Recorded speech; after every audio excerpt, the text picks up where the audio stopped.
Hi, everyone, and welcome to Taking Up Space with Jordan. I'm your host, Jordan, and I'm so excited that you found my little corner of the internet today. If this is your first time here, welcome. I have created this little corner of the internet to help empower women to feel less guilty, less obligated by other people's needs, wants, and desires, and live the life of their dreams. So if you're new here, welcome. If you're a returner, hey girl, how are you? How was your week? I'm so excited you're here. Hope you had a good week. Anyways, we have officially hit the second half of the year. And if you've been chasing goals, you might be feeling kind of a mix of things right now. At least I am. Maybe you haven't started on some of those goals. Maybe you're totally fucking crushing it. Maybe you're feeling a little bit of burnout, or maybe it's A, B, and C.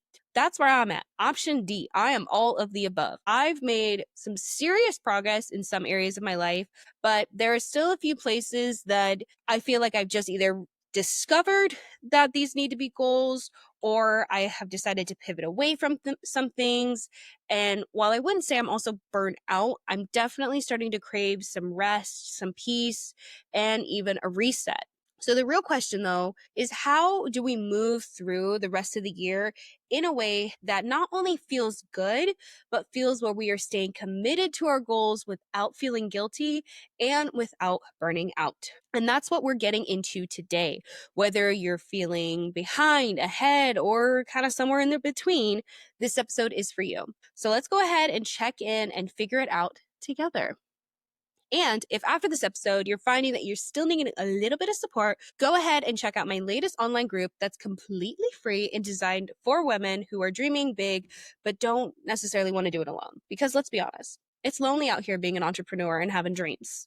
The link is down in the description, or you can reach out to me and say, "Hi, Jordan, I would love to get the link to your Discord group." And I'll be like, "Oh my God, thank you. Here it is." And it's called Soft Hustle Society. It's a community for women by women. So go and check it out in the link below, or come say hi to me. All right, housekeeping is over. Let's dive into some things. So today's episode, we're going to kick things off with some wins, because I know how easy it is to immediately jump into that. Okay, what's not working? What do I need to fix right now? But hold up. Take a damn breath. Okay. We don't get to skip the celebration part. We're not going to skip the past 7 months of work that we have put into. We're not going to shrink our progress. We're not going to water it down, and we're definitely not going to downplay it just to be humble. No. I'm so sick and tired of women being humble. No, I want you to brag about shit that you've accomplished in the past 7 months. What have you done? Let me know. Because here's the thing. I'm going to brag for a little bit. I'm going to take a moment on my podcast, and I'm going to brag. Couple of things. I have been actively working through a major limiting belief that no one will ever choose me. That belief has shown up in relationships, in business, and how I move through the world. And unlearning this has been a process, but it has been a game changer for me. If you haven't already, I did a podcast episode about that. Or about that limiting belief. You can go and check it out. It'll be down below. And if you're watching this on YouTube, I think it'll pop up right here. But it has been such a game changer for me. And I'm so excited to see what other doors I had been keeping closed, or what windows are going to open, whatever that phrasing is. And I'm so excited to see what kind of comes next now that I have been starting to work through that limiting belief and understand how it shows up for me in my body and in my mind, and just kind of how I present myself to the world. The second win is I've had 2 guests on the podcast this year, both of whom brought such amazing energy and inspiration. And honestly, these conversations gave me the push I needed for the next win, which is I launched Soft Hustle Society. It's still small, it's still growing, but I'm very proud of it. It's very real, it's happening, and I know it's going to become something beautiful in time. Next up, I ran a 5K. It wasn't a race, but I just ran a 5K. It was for the first time in years. I used to run cross country in high school. It was never the best, but I could run a 5K. I could run longer than a 5K. And honestly, I didn't care about my time. It was just the act of doing it. And for the first time ever, I actually feel genuinely healthy and confident in my body, not because I lost weight or hit some number, but actually because I feel good just being me. I've leaned into my style. I wear what feels like me, and I move with confidence, whether I'm showing up on camera or walking into a room. I've aligned my habits as well with my priorities in a way that feels natural and powerful, which is my other win on top of this. I feel like I'm not forcing myself into someone else's version of success anymore. And I'm actually taking what success means to me and I'm defining it for myself. And last, but certainly not least, my socials are growing steadily. I set a goal of reaching 500 subscribers on pretty much all my platforms, and I'm trending in that direction. The North Star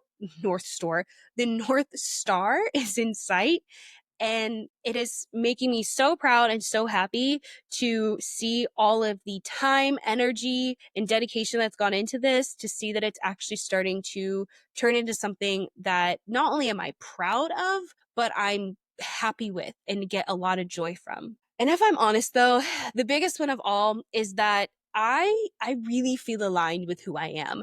I really feel not just okay, but happy with who I am. I know where I'm going. I know what my path is. I may not know always where the path is going to go, but I know that I can be confident in every step that I take. I know that when I show up tired, or if I'm showing up with a headache or overjoyful or anything, any emotion that I'm feeling, I feel so aligned with my priorities. I feel so aligned with what my goals are. And even when I'm editing content at the butt crack of dawn, I feel good. I feel like me. And in this world where everyone in America hates women, hates people of color, especially our government, that is just the biggest flex and the biggest fucking middle finger to the systems that are trying to tear us down. But all of these wins wouldn't have happened though without the years of letting go of limiting beliefs and shifting my mindset. I used to think I couldn't post on TikTok or that someone would judge me, and now I'm like, cool, thanks for the view. Every view matters. Thank you. And I think it's important to also talk about with our wins, the mindsets that we start to have. But the biggest one was, I think, realizing that to build my dream life, I have to make deliberate choices every single day that align with that vision. And sometimes that means resting. Sometimes that means working late at night at, what time is it tonight? It's so late that my watch died. It is 10 p.m. And sometimes I have to do that because in order to build my dream life, in order to get to the where I want to be, sometimes it means working late, sometimes it means waking up early. But the biggest part of that is that it's okay if I feel aligned, if I feel joyful with what I'm doing. So now we're going to talk about what's still in progress. Now that I've bragged, now that I've put myself on this big ass pedestal and I'm looking down at the peons, now we got to talk about the areas where some work needs to be done, because not every area, unfortunately, is flowing freely. And that's okay too. It's okay to be stuck in some areas. It's okay to have to pause. It's okay to have to shift some things. And for me, it's been finances. This has been the area that I have struggled with for most of this year. The first 4 months of 2025 were tough. If you listen to the episodes basically between January to March, or probably even I think into April, I talk constantly about how hard it has been with the dogs being sick, how hard it's been to work on my other goals. And I don't think people realize how hard it is when not only do you have one dog that's sick, but two dogs, because they can't tell you what's wrong. They just feel like their tummies are hurting. And of course, it's always at 2, 3 o'clock in the morning. I was in and out of the vet offices constantly, which just meant ka-ching, ka-ching every time. Every time that little bell rang over their door, I was like, yep, there's my credit card going. Yep, there's my debit card. And there were so many emergency visits and tests and follow-ups and prescriptions, and it all added up fast. I think I totaled up the number. I think I spent almost 7 to 8 grand over 4 months, which arguably is not terrible, because it's like $3,500 per dog for what was going on with them. Anyways, it all added up really fast. And I had to honestly reprioritize quickly. Some financial goals just had to go on the back burner. They are basically non existent for the rest of this year. And I had to let go of saving at the rate that I wanted to. I had to pause a few things that I was planning to invest in for myself or my business. I had planned on upgrading my whole entire mic setup and everything, but I couldn't. And it was frustrating. It was so frustrating in the moment. and it felt like I was getting behind. It felt like I was being punished. And I realized, though, I wasn't failing. What that was an act of love. That was responsibility. And the mindset shift that I've had to make is this: my financial progress didn't stop, it just shifted. I was still making intentional choices. I was still showing up. I just had to prioritize what mattered most. And that included the well being of those two little creatures who rely on me every day. So if you've been in a similar season, if something unexpected knocked you off your financial rhythm or some other goal, you're not alone. It doesn't mean you're irresponsible. It means life happened. And now that things are more stable, you actually get to pick things back up with a clear head and a more compassionate heart because you did what you knew was right for you and your family. And for me, it was taking care of those two little fur balls. And for YouTube, I'll post them here. This is what they look like. My little babies. I love them so much. And this is my third one. He's my little goblin. But anyways, when it comes to having setbacks like that, where someone got sick or animals got sick or something, and you had to reprioritize, there is nothing wrong with that. That does not count against you. If anything, what that means is that you know what is a priority to you, and what is not. And we need to make sure when have had to shift our when we had to shift our priorities and our goals, that we're not getting burnt out by trying to race to catch up to what we thought we were supposed to be at. And instead, we have to make those shifts. We have to have the mindsets and make the changes and adjust. And on that note, we also need to talk about energy. I just mentioned that we need to not be racing to catch up or burning ourselves out, but this applies also in general. I said earlier in the introduction that I have been feeling the edge of being a little tired, needing a moment, needing some time, and needing some space. And that subtle fatigue, the like, do I really need to do this right now voice that's been popping up more often, what I'm realizing is that he always has to do it so loudly. Burnout isn't always loud. It's not always a full shutdown. Sometimes it's actually a very low grade depletion. Sometimes it's resentment. Sometimes it's just a constant pressure to keep going, even when your soul is asking you for a pause. And so what I've been doing is starting to practice saying no more, slowing down, creating space before I have to, because I don't want to get to the end of the year crawling over the finish line. I want to get there feeling proud and feeling grounded. So next up, I want to talk about how I'm approaching the rest of the year, not just from a goal perspective, but how I'm actually, but from a how I want to feel perspective. Because here's the honest truth: I don't want to move through life on autopilot anymore. I don't want to blindly chase goals just because they sounded good back in January. I want to make decisions that reflect who I am now, not who I was 6-7 months ago. So I'm asking myself a lot deeper questions as I move forward. Does this goal still align with my values and capacity right now? Is the way I'm working toward it actually sustainable? Am I doing this because I truly want to, or because I feel like I should? And if the answer doesn't feel like a full body resounding yes, giving myself permission to pivot. And that's a new muscle I'm learning to flex, because the old me would have pushed through even if it meant sacrificing my peace. But now I know better. Now that I know that discipline and compassion can coexist, I can still be committed without burning myself out. So here's what I'm prioritizing for the second half of the year. The first is reclaiming joy. I want to laugh more. I want to have fun with my content again. I want my routines to feel like they're giving life and not a punishment. Also, building slow and steady. I'm done rushing. I'm not doing the midnight hour podcast sessions anymore. I'd rather grow deep than fast. I want community over clout, connection over virality. I have people constantly are like, oh, you want to go viral? And I'm like, absolutely not. Do I want to go viral?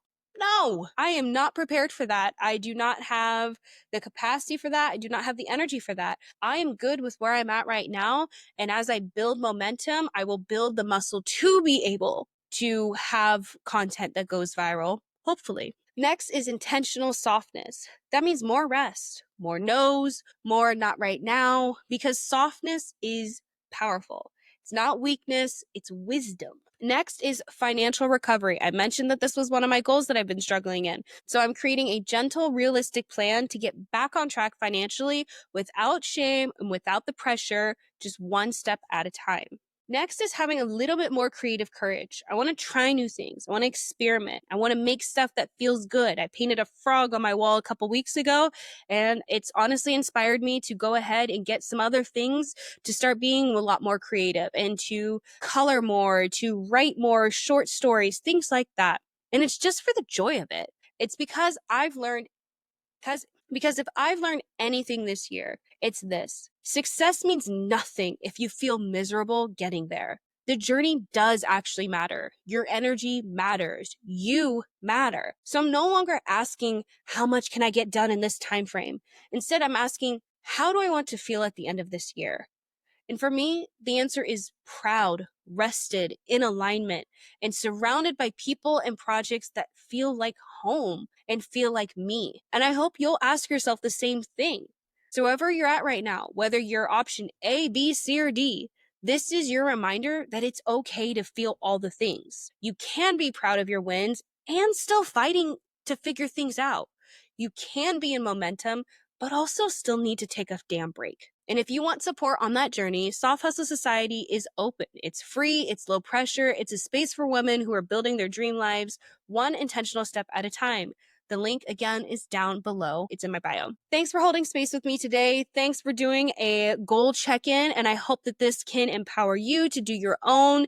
And don't forget to celebrate those wins. Start with that. I want you to start thinking about, where was I a badass this year? Where have I overcome something? Did I get that promotion? Did I do this? Did I do that? I want to know what your wins are. And I want you to celebrate them. Don't downplay them. Brag more, especially as a woman. Start bragging more. Don't be humble. Don't water your accomplishments down. And until next time, I hope that you're able to find some way in your heart to celebrate yourself. Kisses.